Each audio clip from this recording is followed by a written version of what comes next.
Hey everybody, Economic Ninja here. I hope you are doing great. We're going to talk today about an auto industry insider that I've recently met. And just so you know, I've been very blessed lately with meeting amazing human beings in all different types of industries that have come to me and said, we want to share with you what is going on behind the scenes. And today we're going to be talking about the auto industry and the aircraft industry. To think that just what? I mean, 100 years ago, a little bit more than 100 years ago, men and women were starting to learn about the adventures of flight. How soon we went from cars to aircraft, and then where we are today to traveling to the moon. And what people don't realize, and what we're going to talk about today, is an insider that shared with me a fear, a very serious concern that they have. And to give you an idea of this insider works for one of the largest companies on earth when it comes to the automotive industry. But this information is not only about the automotive industry. As a matter of fact, I'd love for you to comment down below if you work in any of these industries and understand what I'm talking about. And they're talking about the cycle of hiring, firing, and how they deal with employees in training and how very serious of a situation we have in front of us. All right. Now, this person works for, like I said, one of the largest automotive industries in the world and is very high up, extremely high up in this industry. What they shared with me blew my mind, but I instantly understood what they were talking about. And here it is. They said one of the most serious concerns we have is, first off, they were showing me what artificial intelligence they are using to be able to do an entire process when you go to a shop to have something worked on in your car. Artificial intelligence, through both robotics and learning, can take a part of your car and repair it. Okay, that's as far as I can go without giving anything away. Literally taking almost all of the human labor out of it, almost everything. Um, the reason why they said they had to do this is because they are having such a hard time not only finding labor, but when they find labor, finding labor that will stick around in the industry and wants to learn. Okay, they said it is one thing to be able to hire someone. It's another thing to be able to hire somebody with skill. It is a whole nother thing altogether, because they could train anyone to do anything if that person has a mind to learn. And what they're finding, based on a myriad of things throughout the country, throughout the world, human beings are getting to the point where they seem to be getting, and this is my term, lazy in their work ethic, in their ability to have good cognitive skills, good rational, to be able to rationalize, to be able to think outside of the box, right? Put down your term in the comment section below. They're finding this very difficult. And he said, this is what's very scary. We've seen one of the greatest generations, the baby boomers, start retiring. They started in 2016, really in earnest, started leaving in 2018 to 2020, and then definitely 2021 caused a lot of them that were on the fence. Should I retire? Should I not? They jammed.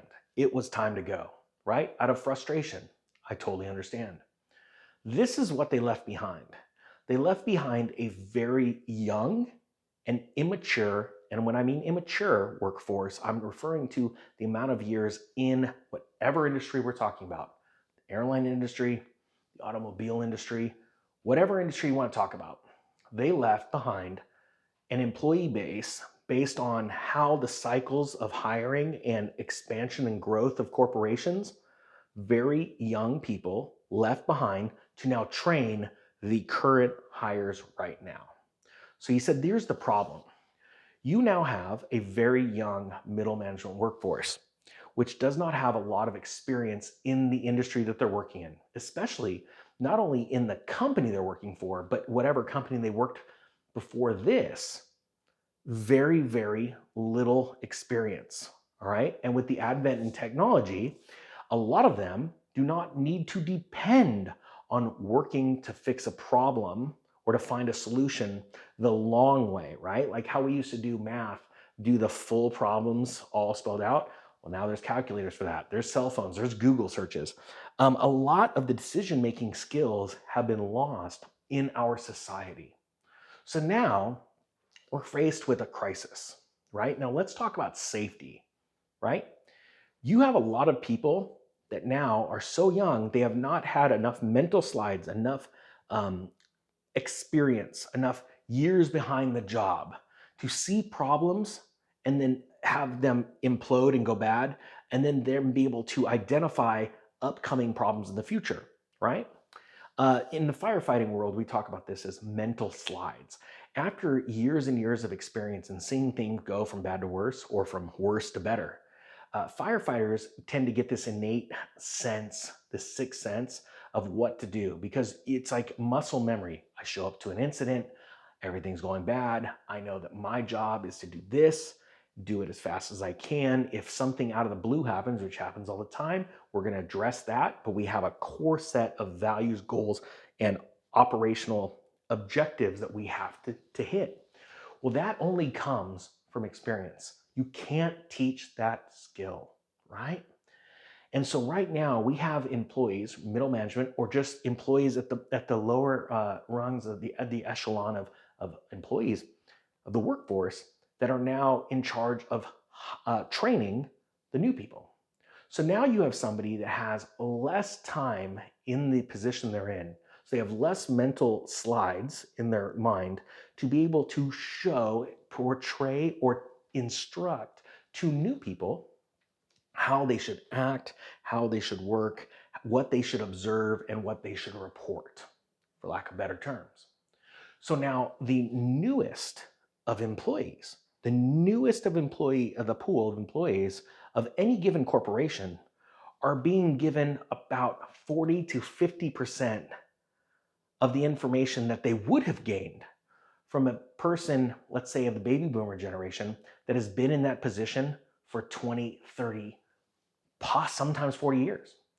And he said, one of the things that concerns me, and doesn't only concern me, but people at my level, because he is at such a high level, these are the things they are concerned with. How do we get them the information fast enough, the mental slides, the know-how, the experience that they truly need, as at the same time our corporation is growing, expanding, and dealing with literally geopolitical risks, laws from different states that are being enacted. We have to continually be moving and pivoting, and we're trying to figure out how to train these people. And that's why in the future, he says, I'm very concerned with safety. That's the hardest thing to teach someone, how to identify a problem and how it can grow into something bigger and eventually grow into something that is dangerous, scary. It could not only be dangerous for the bottom line of the company, but also for people's safety, not only the employees, the company themselves, possibly the end user.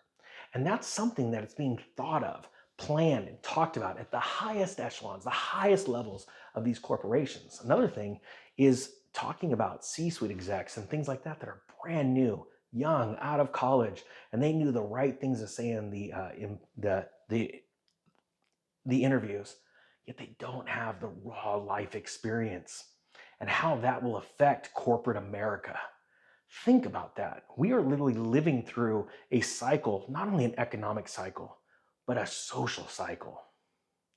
There are so many dynamics to what is building to cause a collapse in so many different markets, not only economical, but social markets. It is absolutely blowing my mind. And I want to bring that thought to you because it's something that you may have an answer. You may have been in industry for 20 years and you've been at the lower rungs, but you never stood up and said, you know what? I know how to make this company safer, more profitable, and stronger than ever before. But you never had the guts to do it, maybe because of somebody that was sitting above you in middle management that always trying to keep their thumb on you. I believe that today is the day to wake up and to stand up and to get ready to sit in your rightful position as someone that can make change. And don't worry who sits above you. There are a lot of small-minded people that lord over other people, other great minds. And I'm going to be honest with you. I know what that's like. I know what it's like to try and take an organization from here, from zero to hero. And it would have been that easy. But because of the minds, and I'll be honest with you, the small minds above, you got held back. So what did I do? I went a different avenue. And I want you to start thinking and be encouraged and build up the strength in your mind and in your spirit to get ready to take those reins. Get ready to have the boldness that you needed to have a long time ago, but maybe you didn't have the right push. A lot of stuff changing in our world, guys. And I think that every single one of you watching this video has what it takes to make absolute amazing change in this world. You've got the ninjas back. I've got your back. I hope you guys have a great day. I hope you got something out of this. Thank you to everybody that hit the subscribe button and the thumbs up. Thank you so much for your continued support. The Economic Ninja is out.